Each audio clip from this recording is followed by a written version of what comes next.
have just been joined by Judge Glenda Hatchett.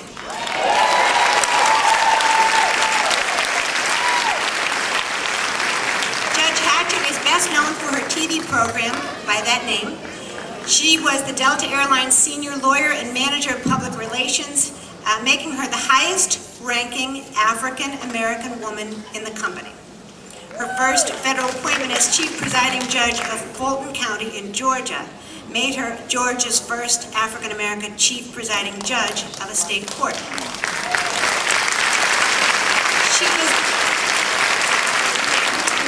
She is best known, and you probably know this, for her tireless advocacy for young people.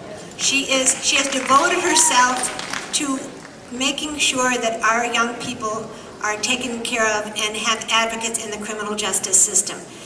I am proud to have the honor of introducing Judge Hatchett. She'd like to tell you why she believes that Barack Obama should be our next president.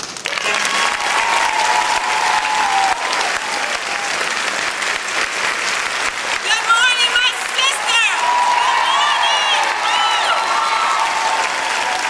What a privilege it is to be in this place. I say good morning to my sisters, and of course we welcome the brothers in the house as well. And I'm telling you this morning, I say sisters without regard to race or culture or religion or what's behind your name or what's in front of your name, without regard to your zip code, your title, and where you are. We are all sisters in this campaign to raise this nation to a higher ground. Let's hear it for the sisterhood. I need a walk around this gathering of the sisterhood. And let me tell you, this really is, I'm going to be very short because we got to get out of here because we got campaigning to do. I want to thank Caroline Kennedy. Caroline, she had to go catch a train. We want to thank her for her stepping out here and doing what she has to do, and for the tremendous legacy that the Kennedy family has put on this country. We owe Caroline and her family a deep, deep gratitude. Let me tell you why I'm here. She has so boldly and wonderfully outlined the issues. Let me tell you why I'm here. First of all, I do not want to wake up on Wednesday, April 23rd, and wish I had been in Pennsylvania. That's why I'm here.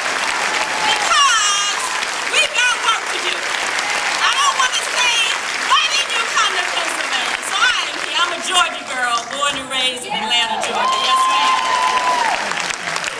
But if you will indulge me for just a moment on a personal note, and I really wish I had a microphone because I like to walk around and get close to y'all.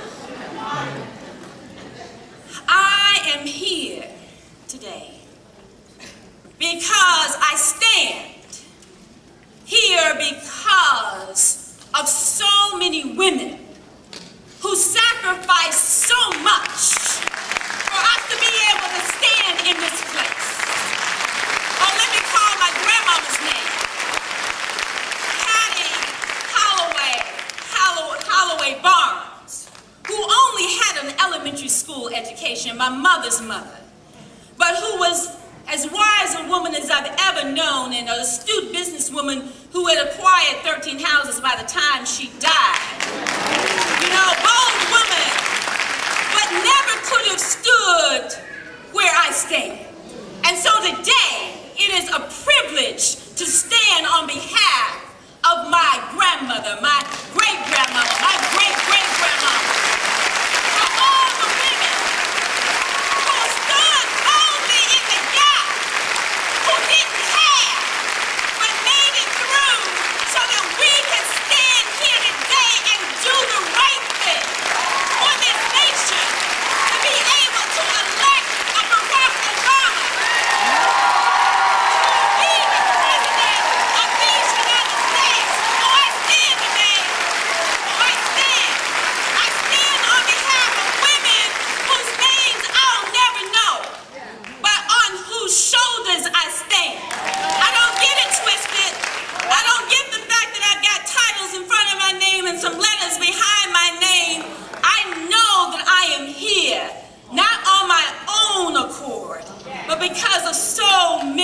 and women who've done so much for us to be here. So I can't be quiet. I can't be home. I must be in Pennsylvania.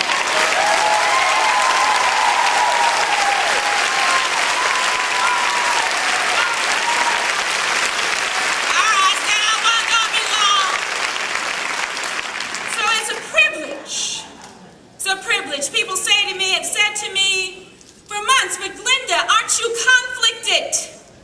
You are a woman, you are an African American. No, I'm not conflicted because I am supporting the best candidate in this race. Not conflicted.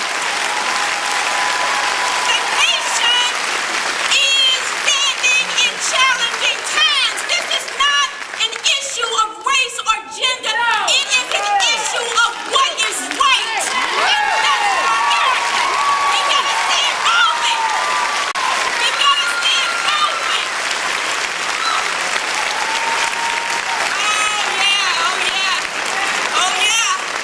Oh, and if I had a microphone, you know I'd get out there and walk with you.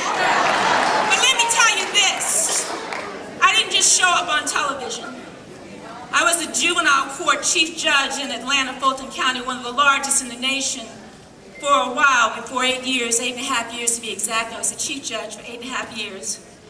On that bench, I'm standing here today for all those children who have come through my courtroom with no sense of hope.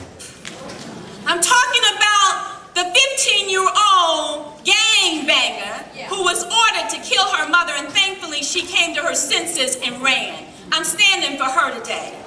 I'm standing on behalf of all these women who have come through my courtroom beaten and battered, victims of domestic violence. I'm standing for them today. I'm standing on behalf of my 15-year-old who is a drug dealer who is out here in the streets, but I'm going to tell you, she got her act together, went on to Georgia Tech, and has made her way, and she's going to medical school. I'm standing for her today. I'm standing for a child who I hugged as he graduated from high school and spent his entire life in foster care. And as I hugged him when we celebrated his graduation, because that's a whole nother conversation for another time, children who are in foster care don't graduate at the rate that most children graduate. And I hugged him. And he, with tears rolling down his face, he said, "Judge, I never have remembered ever in my life anyone ever hugging me." I'm standing for that child today. Because we need hope. We need to stand on the side of hope and the side of possibilities, and that's why I'm excited to be campaigning for Barack Obama as our next president of the United States, because I've seen what the other side looks like, and hopelessness is no longer an option in America. We need some hope. We need a Barack Obama to be the next president.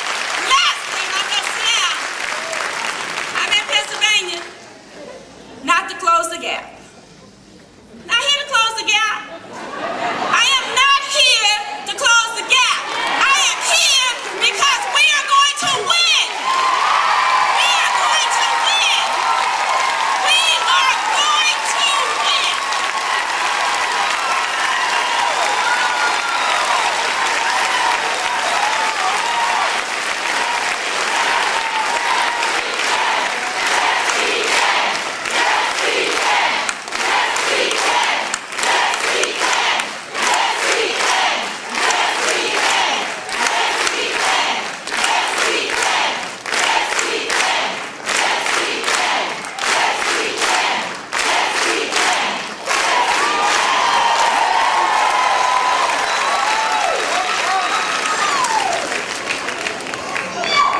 Are you fired up? That's just what we needed. Thank you, Judge Hatchett. We are so glad you didn't stay home today. Thank you.